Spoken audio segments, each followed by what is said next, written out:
Hey guys, welcome back. I have another book review for you guys. Because it is January 1st, first day of 2014, I'm going to be doing 6 videos back to back for you guys, and it will be the Vampire Kisses series by Ellen Schreiber. It'll be 6 different videos. Okay, here I go. This is Vampire Kisses, the beginning, by Ellen Schreiber, and in here has hold on, it's been a while. It has Vampire Kisses, Kissing Coffins, and Vampireville. And these were good. I've read these a lot. I would have liked the first 3 individually, but you just can't get them anymore, and if you do, they're mass market and it wouldn't match the rest of the series, so I just got the bind-up. I'm going to read the back for you guys now. A new guy in town, rumors of vampires, dangerous first love, this is where it all begins. The mansion on top of Benson Hill has stood empty for years, but one day it seems to be occupied, and its mysterious, handsome inhabitant, Alexander Sterling, becomes the source of much talk around town. Raven, a vampire-obsessed goth girl who has always considered herself an outsider in Dullsville, is determined to uncover the truth surrounding the secretive Alexander. As she gets to know him and their spark intensifies, Raven finds herself in deep anticipation in some, situations. Can Alexander make her lifelong dream come true? But love always has its complications, especially when it can only be awakened at nightfall. And then it says down here, the first 3 books in Ellen Schreiber's best-selling Vampire Kisses series capture the thrill of a most unusual romance. I love this. Okay, I love this because, this is what we're gonna do. I'm gonna do in parts because there's 3 books, so here is part 1. Okay, Vampire Kisses. So good, so beyond good, really. What my all-time favorite scene, I'd have to say, would be when Raven and Trevor, her arch nemesis, are making out in the woods, but she's only doing this so to get back at him, and so he strips nude, so it's so dark he can't even see his own breath, neither of them. So what does what is a goth girl to do? She takes his clothes and she runs. And so he comes back to, because he's having a party, he comes back wearing nothing but a trash bag around him. And then the days that follow, pieces of his clothing start appearing tacked onto her locker. Or it's his locker, I don't remember. And then lastly, it's his underwear. And it was just awesome. It was really good. Now, these books aren't very long. Most of them tend to only be about 150 to maybe 200 pages. Very short reads. It wouldn't take you very long. They're very easy read, very quick reads. Honestly, there's not really a single slow moment. There's so much intrigue trying to get to know the characters that you almost don't know you don't even realize how fast you're reading it, and that's how it was for me. I really liked it. Of course, and it's vampires. I love vampires, so if any of you have any vampire series you'd like to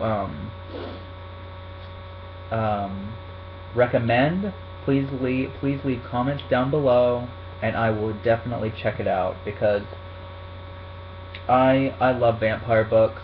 I have a lot of them. I do want to have more of them, but alright. Part 2, the second book.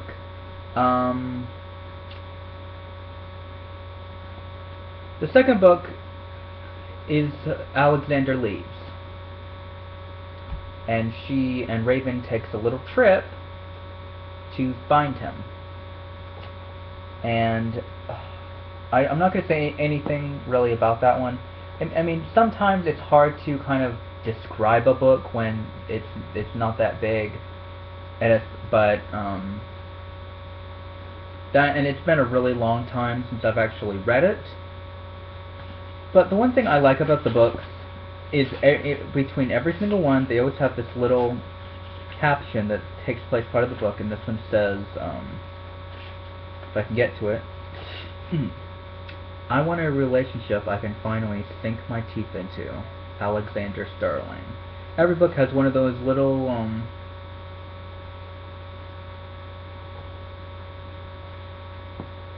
see, the second one is, Here's to New Blood by Jagger Maxwell. That's right, Jagger Maxwell comes to this, which is Alexander's cousin, I want to say.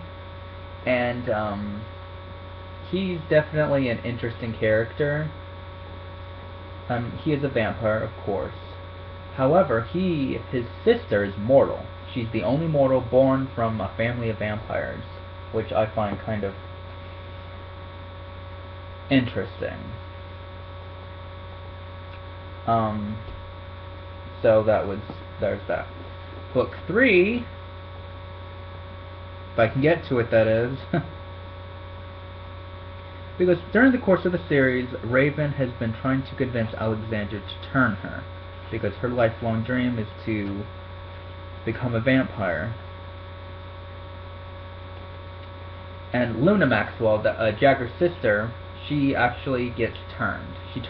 She has herself turned into a vampire later, after Jagger leaves. And this is what she says for book 3. I'm looking for someone to quench my thirst for all eternity.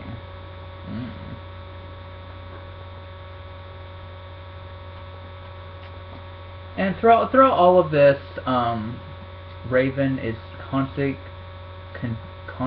waiting and waiting and waiting to be turned, because that's what she wants. But at first that's what she wants. But later it doesn't change, but I guess you could say it grows. Because she doesn't just want to be a vampire, but she wants Alexander to be the vampire that turns her, because she wants to spend eternity with him. And it is definitely something I love, because the romance between them is so cute. And just, I love it. It's very light. Everything's really light.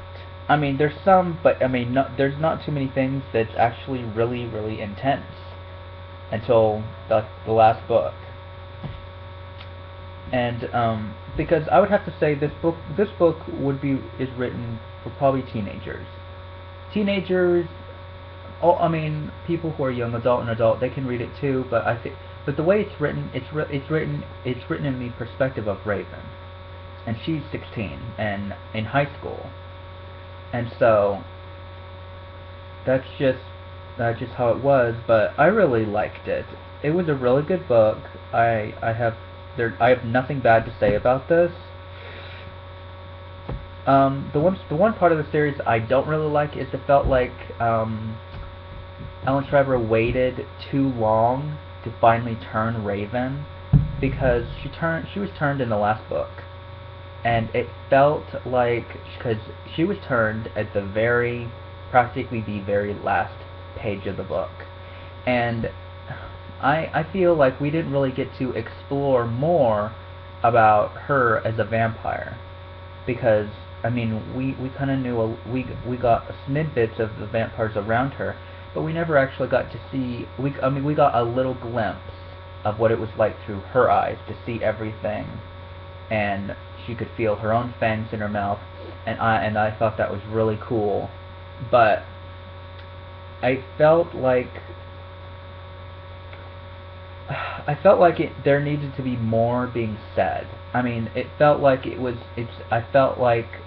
almost like a cliffhanger almost. Anyway, I'm getting ahead of myself. However, I will not be doing a review over the ninth book because I've already done a review. I will leave a link down at the bottom of the eighth book, Cryptic Craving, to my other YouTube channel that I had done, but I forgot my password, so I had to create another one. That's why I'm doing videos on this channel. But I will leave a link down below in the description of my for Cryptic Cravings, and I'll get to that in a little while. Alright, well, I hope you pick this book up. It is, well, books, really, because there's 3 in here. Vampire Kisses, Kissing Coffins, and Vampireville. Amazing books, worth every single bit. They are very easy reads. It will not take you very long to read the first one. Yeah, I read the entire first one in about a day. If you read, because really you could read one of these books in a day, so really it would only take you about a week and a half to read the entire series, if you have that much free time, that is.